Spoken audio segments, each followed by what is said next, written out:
Excellent, excellent. Good. Okay, so welcome everybody.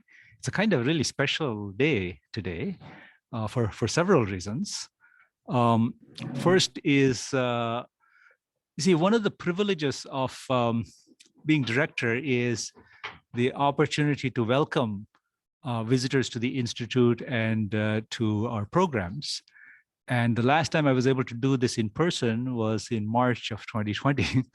And I think it was for our distinguished lecturer, Ulrike Tillman. And soon after that, the Institute closed. So this is the first one after that. And I'm glad that I have doing it on the occasion of honoring an equally distinguished individual, Anand Pillay, who's our Institute's first Simons Distinguished Visiting Professor. In terms of the Institute, you should realize I'm addressing not only the people in front of me, but also those who are online. I hope that I hear that your thematic program is going well and that your conferences, workshops, and interactions are all fruitful.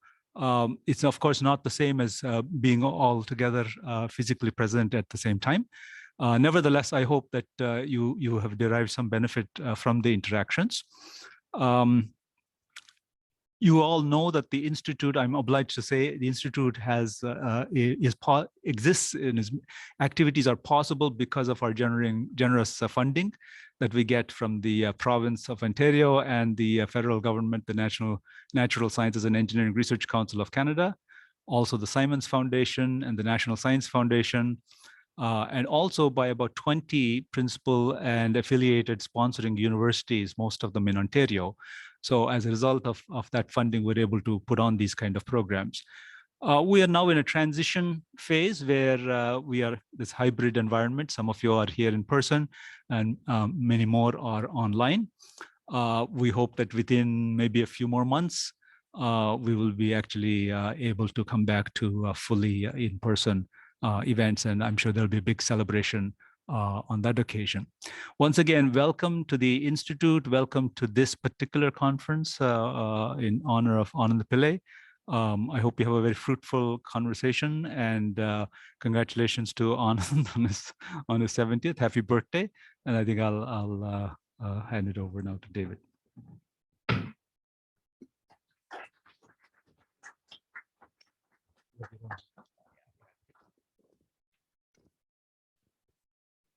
It's a great pleasure to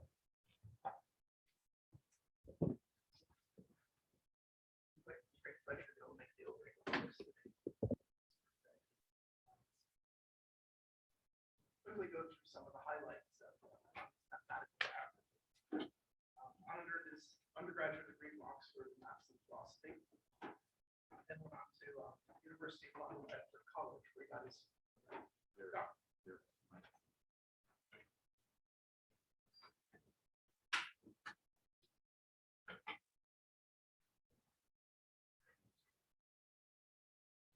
Okay, thanks. Sorry. So, for the benefit of the people online who couldn't hear me, so Anand earned his undergraduate degree from Oxford in Maths and Philosophy. He went on to earn his doctorate from the University of London Bedford College in '78 under Wilfred Hodges. Then he scraped together a number of short-term positions in England and France for a few years before his last short-term position was in 1982. He came to McGill for a year in a visiting position. Charlie Steinhorn was also visiting McGill at that time, and their collaboration led to the birth of a minimality. In 1983, he took a tenure-track position at Notre Dame. In the mid-90s, he moved to a chair at Urbana. In the mid-2000s, he went to Leeds as a Marie Curie professor. And then finally in 2012, he moved back to Notre Dame in a chair. So if you note the 10-year cycles, you might be expecting a new chapter sometime soon. It was my great fortune to spend a large part of my career a short car ride from Anand. This led to a good friendship, a number of collaborations, and a lot of conversations that really shaped my mathematical thinking and became an important part of my career. I'm particularly grateful for the time he spent explaining a lot of the basics of geometric stability and stable groups, things that took me time to really appreciate, but have really had an effect on me. I'm not the only one on it has inspired over a generation of model theorists, influencing countless postdocs and collaborators and supervising at least 18 PhD students, including some people like Eva Herzog, Byung-Hun Kim, Rahim, Amador Martin Pizarro, and Ronnie Noglu. According to MathSciNet, Anand has a staggering 231 publications with 99 listed co-authors. And he's also made a number of important expository contributions, in particular, I think of the Bible of geometric stability. So I want to talk a little bit about his work today. I'm not going to talk about all 231 papers. I'm going to give a very highly idiosyncratic version of this. Okay, so my first theme is Anand as a disruptor. Now, I could mean many things by this, and I hope Anand won't be offended that I've chosen to use a phrase from venture capitalists. So the version of disruptor I mean is someone that causes radical changes in existing industry or market by means of innovation. And my thesis is that there have been, well, I'll describe 3 points where I think Anand and his collaborators have done something that have, I think, permanently changed the direction of model theory for the better. So the first, not surprisingly, is ominimality. So in the mid-80s, he and Steinhorn introduced the notion of ominimality, connected to some earlier work of von Dries, but with a completely model theoretic motivation. I mean, personally, this was a major point in my career as well as the subject. I mean, in spring of '83, I was in exile at Ohio State, and Charlie Steinhorn came to visit for a week. And while we were hiding from Harvey Friedman, Charlie explained to me what he and Anand were doing on ominimality. They very generously shared their manuscripts with me, and this really sort of changed my life. At that point in time, I was almost leaving model theory and deciding to work in descriptive set theory instead.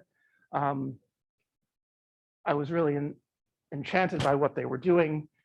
The next year I gave a series of lectures on this at Berkeley. I mean, this was such early days in the subject that it wasn't called ominimality. And I found these lecture notes recently on linearly strongly minimal theories, at least what I lectured on. Okay, the second sort of disruptor phase is the mid-90s with his work with his student Byung-Hun Kim, where they developed the theory of forking in simple theories. Of course, simple theories had been introduced by Shalom and mostly ignored by model theorists after that. Now I think they developed their ideas about independence and forking and dividing are now the way we think about things in the subject. And I think that's the way it will be. And again, it's a subject of the graduate course that Itai Kaplan is giving now.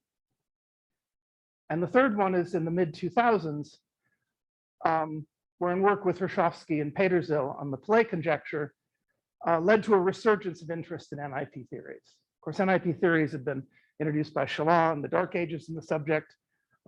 Most model theorists knew Shalom's famous theorem that an unstable theory either has the independence property or the strict order property.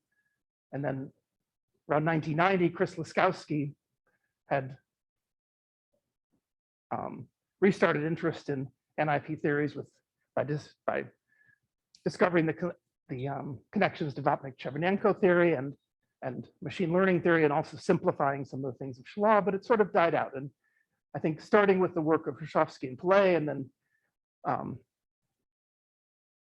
Hrushevsky, Pillay, and Petrozil, and then which inspired some of the young people in the subject. I think these are things that are now central to our subject, and recent work and applications to combinatorics. Again, this is something extremely important. My next comments on his work are really more personal. I just want to tell you 3 of my favorite theorems. I decided to do 5, and I couldn't. 5 was a problem, not because I couldn't think of 5, but I couldn't narrow it from about 9 to 5. But 3 really stood out to me. Oh, sorry, I want to make one more comment back here. what's interesting is even though in some sense we think of Anand as the face of stability theory in the United States, all of these three things that I've pointed out are places where, you know, in what I hate to call metastability, but sort of the idea of taking important concepts from stability theory and trying to move them into unstable contexts. But the comments I want to make now are three of my favorite theorems are going to be in all in stable contexts. You might expect three theorems in differential algebra, but I'm not quite going to do that. I want to start with what I think is one of my favorite theorems in geometric stability theory, the theorem with Anand and Murty on one-based groups. So in a one-based group, any definable subset of n space is a finite Boolean combination of cosets of definable subgroups. Okay, this is a cornerstone of geometric stability theory, and it's also key to many of the applications. The second has no model theory in the statement.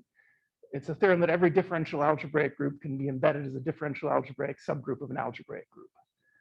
This was a question posed by Kolchin and should be sort of at the center of the Kolchin theory of differential algebraic groups.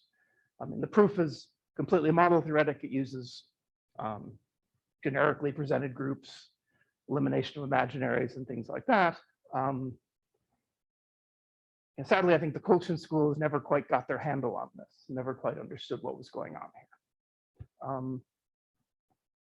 And my third favorite is his work with Ziegler on the canonical base property for differentially closed fields, which is of great interest in its own right, but also led to a Zariski geometry free proof of the dichotomy theorem, or the characterization of non-locally modular strongly minimal sets in differentially closed fields, which of course is key to,